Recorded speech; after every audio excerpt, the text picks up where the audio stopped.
But let's go straight to the facility used to celebrate the Madaraka Day. Now, we had seen the tweet from the Sport Cabinet Secretary Ababu Nawaba saying that it's a yardstick for sporting events.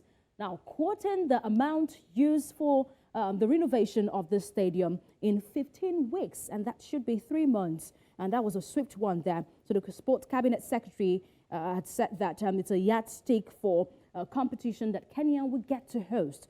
What's your reservations about this facility? That's the Moy Stadium in Embu. What's the reservations about the swiftness at which it was renovated and also the costs, the money used in renovating the stadium? Eric? You know, the funniest thing is that I come from that county, that region called Embu. That's my home county, that's my village. And it's funny because I've seen that stadium since I was in school, when I went to uni, and now I'm working as a journalist. And I mean, listen, we're in a situation where Kenya is trying to host the Africa Cup of Nations in 2027. And one of the things that we are calling out right now is people being serious. If you're doing a structure, you need to think as far as football or other sports are concerned, because the things that we have in this country is that people do construct stadiums with politics in their mind or political gatherings. That's why that stadium, when they tweeted that last night saying that it cost, I think, close to 500 million, guys were like, no, you cannot convince us that you've spent all that money on that, because there's no quality track. I mean, the grass is not like up to the standard.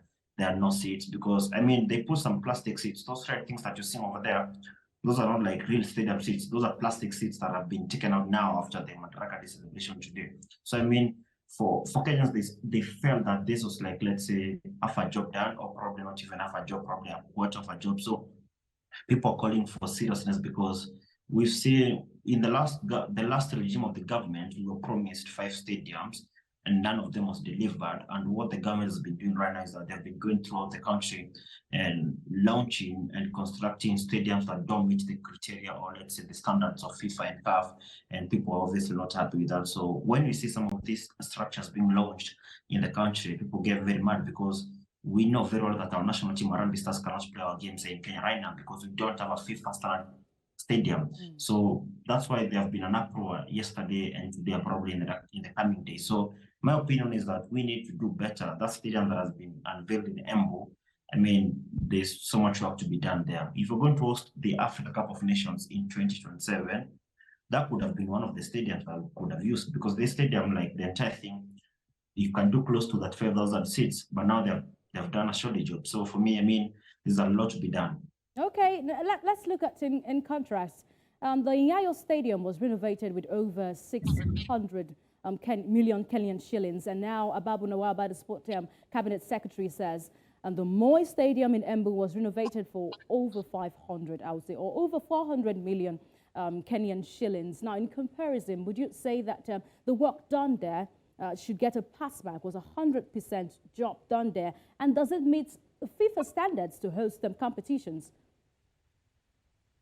Listen, you see, Nyayo Stadium now, it's another issue. Like I've told you, we don't have a stadium that can host a CAF or FIFA game right now. If Gor Mahia do play CAF Champions League next season, or let's say our national team games, Harambee Stars, World Cup qualifiers and AFCON qualifiers, we don't play our games at home. That tells you that there's little. That is Nyayo Stadium now. Little was done here. Probably the only thing they did here was they put up new seats, these ones, and then they the facelift on the entrance side. I think they put some glasses here and there, but there are other details. Let's say like now the turf is not up to the standard.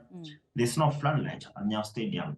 You cannot host a night game at Nyayo Stadium. Same with Kasarani, our main stadium on the other side of the city. So Nyayo Stadium, you still need more work to be done there.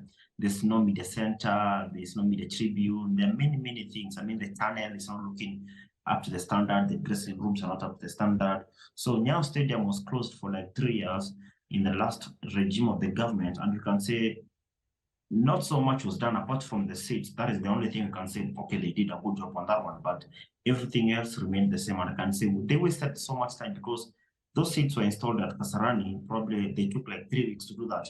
But Nyayo Stadium, it took like 3 years, 3 to 4 years. So, I mean, we're still far as far as the FIFA standard stadiums are concerned. But these are things that can be done in a few months, but if people are serious.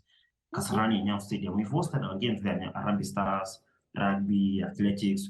We had the Cape Kenya Classic last week by one at Kasarani Stadium, and we were bidding to host the Diamond League and the World Championships in 2009. So these are things that we can be able to do if you're serious and innovate them and take them. So where we stand right now, Nyav Stadium and Kasarani, there's still a lot of work to be done for them to host, let's say, a CAF or FIFA standard game.